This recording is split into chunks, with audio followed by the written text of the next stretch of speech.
Le 9 octobre 2024, l'adoption par l'Assemblée nationale du Québec du projet de loi 62 est venue modifier la loi sur les contrats des organismes publics que nous appellerons la LCOP. L'une des modifications introduites est la suppression de la notion de contrat de partenariat public-privé et son remplacement par celle de contrat de partenariat. Lors du colloque du 5 novembre 2025, le professeur Gabriel Jobidon, professeur adjoint au département de génie de construction de l'École de technologie supérieure, a présenté certains projets d'infrastructures publiques auxquels il participe et qui mettent en œuvre des contrats de partenariat au sein de divers organismes publics. Sa conférence a permis d'en apprendre davantage sur les premiers jalons du contrat de partenariat au Québec. Mais c'est quoi un contrat de partenariat? C'est à l'article 3 de la LCOP qui est défini le contrat de partenariat. Il s'agit des contrats conclus dans le cadre d'un projet d'infrastructure à l'égard duquel un organisme public associe un contractant à la conception et à la réalisation de l'infrastructure, ainsi qu'à l'exercice d'autres responsabilités liées à l'infrastructure, telles son financement, son entretien ou son exploitation, et qui implique une approche collaborative pendant ou après le processus d'adjudication. L'approche collaborative, notion au cœur du contrat de partenariat, retient particulièrement notre attention.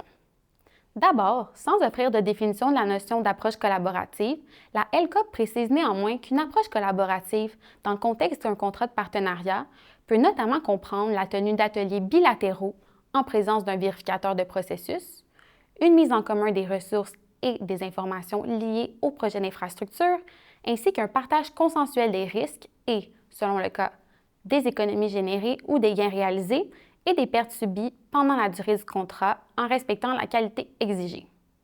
L'accent est véritablement mis sur la collaboration entre le donneur d'ouvrage public et l'entité privée retenue.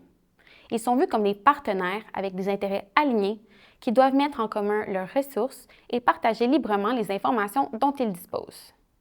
De plus, selon la LCOP, l'approche collaborative peut se déployer tant pendant qu'après le processus d'adjudication, ce qui offre à l'organisme public la possibilité d'aménager différemment le processus de sélection.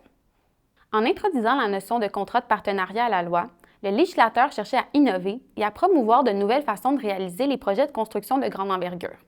Cette initiative vise notamment à réduire les dépassements de coûts et de délais, ainsi qu'à améliorer la qualité des ouvrages livrés, des problèmes trop souvent observés au Québec au cours des dernières années, et notamment liés aux approches traditionnelles de réalisation de projets.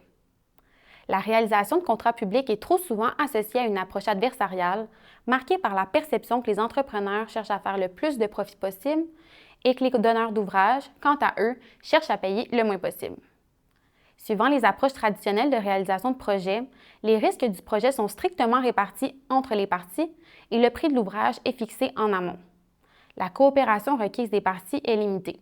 Elle ne saurait écarter la stricte allocation des risques ni contraindre un contractant à faire primer les intérêts du projet sur les siens.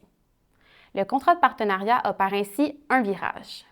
Cela dit, c'est bien beau de vouloir favoriser la collaboration entre les acteurs d'un projet public de construction, mais l'opérationnalisation de celle-ci demeure un défi.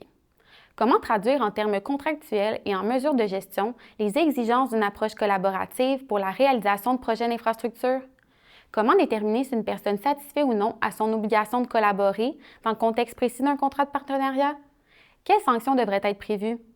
Le contrat de partenariat ne constitue pas une simple approche. Elle exige un changement de mentalité et d'attitude de toutes les parties prenantes d'un projet d'infrastructure, c'est-à-dire des personnes présentes sur le chantier aux dirigeants des organismes et des entreprises.